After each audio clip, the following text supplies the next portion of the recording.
Good morning dear student, welcome back to our Hindi classes. Previous video में हमने chapter number 5 नीलू कहानी का page number 35 तक complete कर लिया था। अब आज हम उसके आगे पढ़ेंगे। तो मैं आपको बता दूं कि हमने कहाँ तक पढ़ा था। हमने पढ़ा था कि जो नीलू था वो ठंड में बारामदी में सोता था और गर्मी में कहाँ पर सोता था, बाहर लॉन में। और पूरी टाइम जो उनके जानवर थे और पशु पक्षी उनकी निगरानी करता रहता था, रात को चक्कर लगा लगा कर। ठीक है, अब हम आज उसकी आगे का पढ़ते हैं। तो आगे हैं खरगोश धरती के भीतर, यानी उनके पास खरगोश थे। तो वो खरगोश धरती के भीतर सुरंग जैसे लंबे दोनों ओर द्वार वाले बिल खोद लेते हैं। खरगोश क्या करते हैं, धरती के भीतर क्या कर लेते हैं, सुरंग जैसे लंबे बिल खोद लेते हैं। एक रात मेरे खरगोश बिल खोदते खोदते पड़ोस के दूसरे कंपाउंड में जा निकले। यानी बिल खोदते खोदते कहाँ जा निकले, पड़ोस के कंपाउंड में, है ना। उनमें से कई जो इस अभियान में अगुआ थे जंगली बिल्ली द्वारा मार दिए गए। यानी जो आगे आगे चल रहे थे इस काम के लिए, तो उनको क्या किया, जंगली बिल्ली ने मार दिया। एक के पीछे एक निकलते हुए खरगोश में भी सभी को बिल्ली का आहार बन जाना पड़ता, और एक के बाद एक जो उसके पीछे जाते सभी को बिल्ली क्या करता था, खा लेता था।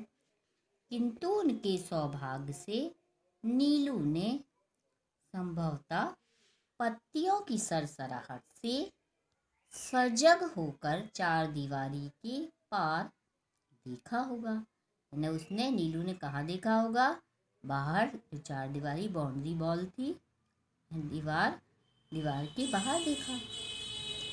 और उसने खरगोशों के संकट को पहचान लिया, और उसने पहचान लिया कि जो खरगोश हैं वो संकट में है।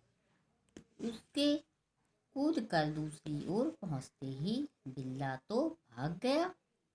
अब जब वो दूसरी तरफ कूदा तो बिल्ला तो क्या हुआ, भाग गया। परंतु खरगोशों को बाहर निकलने से रोकने के लिए वह रात भर ओस से भीगता हुआ सुरंग के द्वार पर खड़ा रहा। वो रात भर क्या हुआ, उनको बचाने के लिए क्या करा उसने, कि सुरंग के द्वार पर खड़ा हो गया। यह परोपकार नीलू के लिए बहुत महंगा पड़ा, और ये उसके लिए क्या हुआ, महंगा पड़ा, क्योंकि उसे सर्दी लगने से निमोनिया हो गया। उसको ज़्यादा सर्दी लग गई और उसको क्या हो गया, निमोनिया। ठीक है, और कई दिनों तक इंजेक्शन, दवा आदि का कष्ट झेलना पड़ा। उसको क्या लगते, इंजेक्शन लगने लगे और दवाई उसको खाना पड़ी। वैसे वह शांत भाव से कड़वी दवा भी पी लेता था।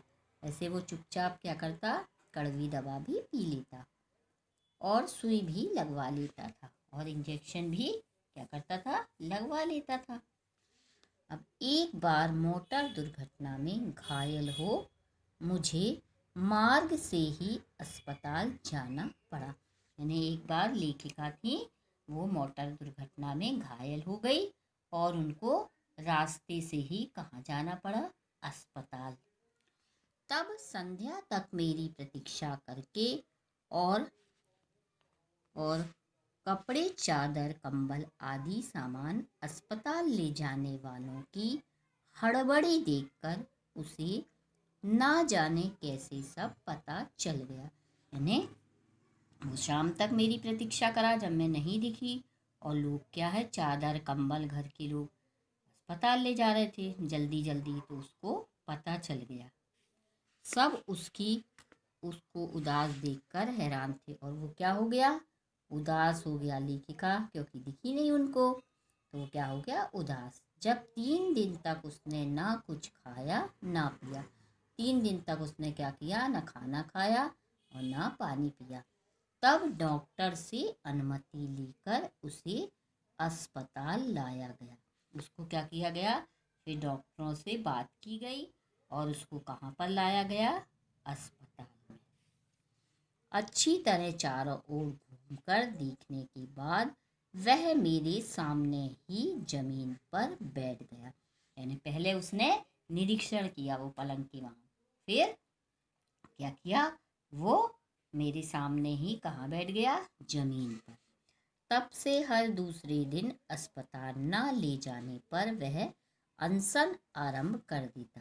यानी अगर उसको दूसरे दिन से अस्पताल नहीं ले जाने पर वो क्या करता, हड़ताल पे बैठ जाता, ना कुछ खाता ना पीता। इसलिए अस्पताल में भी वह नियमित रूप से मिलने आने वालों में गिना जाने लगा तथा डॉक्टर नर्स सभी से परिचित हो गया। क्या किया, वो रोज कहाँ आने लगा, अस्पताल जाने लगा और ये मिलने वालों की यानी सूची में वो शामिल हो गया और डॉक्टर नर्स सभी से उसकी पहचान हो गई।